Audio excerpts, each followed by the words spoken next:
Salut! Alors, bienvenue sur ma chaîne, moi c'est Nanit. Aujourd'hui, on va encore voyager au Congo.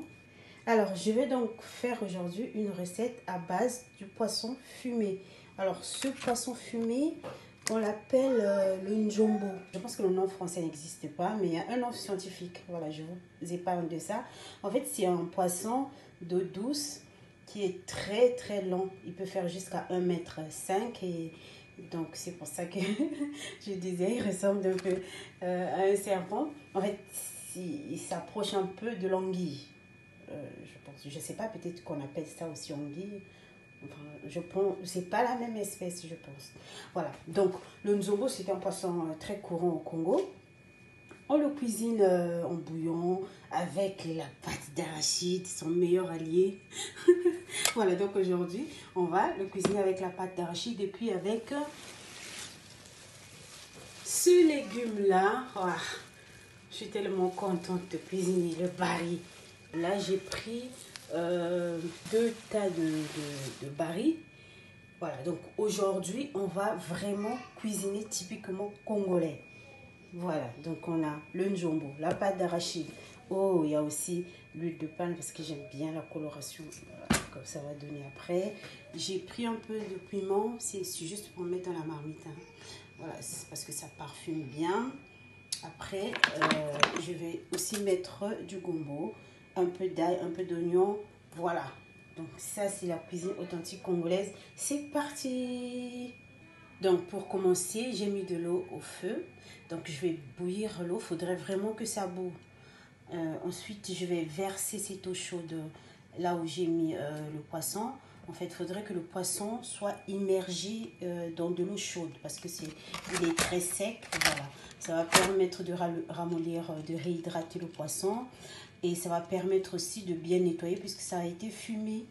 Donc on voit que voilà, c'est tout noir. Bon, la couleur ne va pas changer, mais ça va permettre aussi de bien nettoyer le poisson fumé. Voilà. Donc là, pour gagner aussi du temps, pendant que l'eau va bouillir, je pense que je vais mettre le couvert comme ça va bouillir plus vite. Je vais m'occuper des légumes, comme ça va me faire gagner du temps. Les tiges de ce légume, en fait, sont très grands. Voilà, c'est des longues tiges comme ça. Donc, on ne va pas manger on va pas cuisiner toute la partie parce que la base, elle est beaucoup plus dure. Voilà, vous voyez. La base, elle est beaucoup dure, donc on ne va pas prendre la base. Alors, j'ai fini la préparation des légumes et des poissons.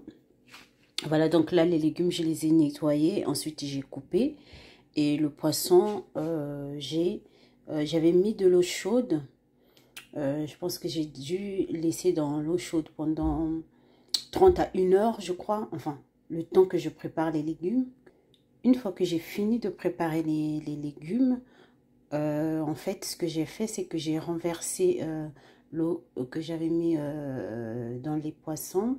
Ensuite, j'ai rajouté de l'eau froide.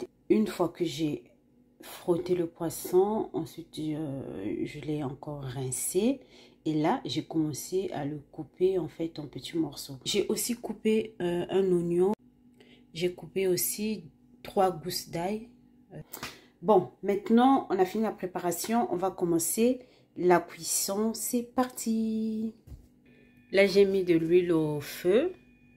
Donc, j'ai mis à peu près, je pense, 1 cuillère et demie.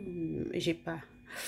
Désolée, j'ai pas mesuré. Mais il faut savoir que là, j'ai mis l'huile de tournesol pour commencer un peu par griller les oignons, l'ail et le poisson fumé.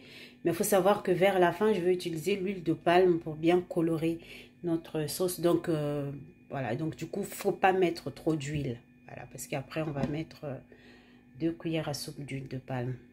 Donc, je viens de mettre l'ail. Ensuite, je vais rajouter l'oignon.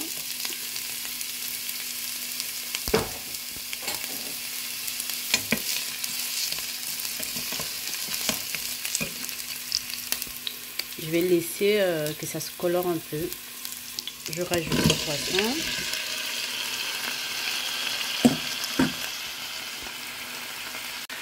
Je vais rajouter quelques épices, notamment de la muscade. Alors, moi, je mets de la muscade un peu partout. La viande, le poisson, poisson fumé, poisson salé, voilà. Mais si vous n'aimez pas, ça c'est facultatif. Je vais mettre Ouh là là! J'ai mis un peu trop de poivre quand même, hein. Donc là, je viens de rajouter de la pâte d'arachide. J'ai mis 3 cuillères à soupe, bien bombée. Après, je verrai si c'est nécessaire de rajouter encore la pâte d'arachide. Donc, une fois que j'ai mis de la pâte d'arachide, je vais mélanger un peu et je vais donc rajouter de l'eau. Il faut savoir qu'il y a des gens qui mettent d'abord de l'eau, après ils rajoutent la pâte d'arachide. Donc, moi, je préfère comme ça, mettre la pâte d'arachide dans l'huile, griller un peu. Je trouve que ça accentue vraiment le goût de la pâte d'arachide. Et après, il faut savoir qu'il faut agir rapidement parce que sinon ça crame. La pâte d'arachide a tendance à accrocher.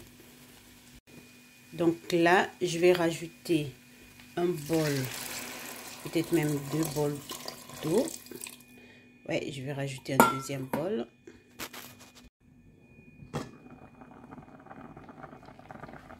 J'avais rajouté 2 bols d'eau. Là, je vais rajouter les légumes.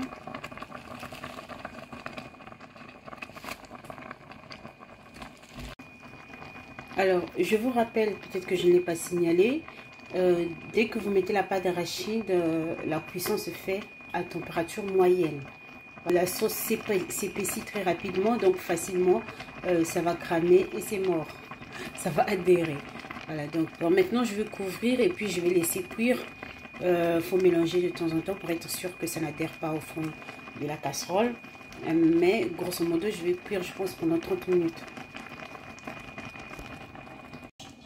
Donc là, je vois que la sauce est vraiment trop légère. Je sais que là, la pâte d'arachide n'est pas encore cuite. Donc, c'est normal qu'il y ait un peu d'eau. Mais je trouve que là, il y a, voilà, c'est quand même assez léger. Donc, je vais rajouter une cuillère à soupe de pâte d'arachide. Et j'avais prévu aussi de mettre des piments pour que ça parfume. Voilà, je ne suis pas très piment, mais j'aime bien cuisiner comme ça quand c'est la nourriture du pays avec des piments entiers. Comme ça, ça parfume la nourriture. Voilà, donc là, je relève un peu les assaisonnements. J'ai rajouté un peu de sel. Ensuite, j'ai mis 2 cuillères à soupe d'huile de palme. Donc là, on voit bien que les légumes sont cuits. La sauce est épaissie.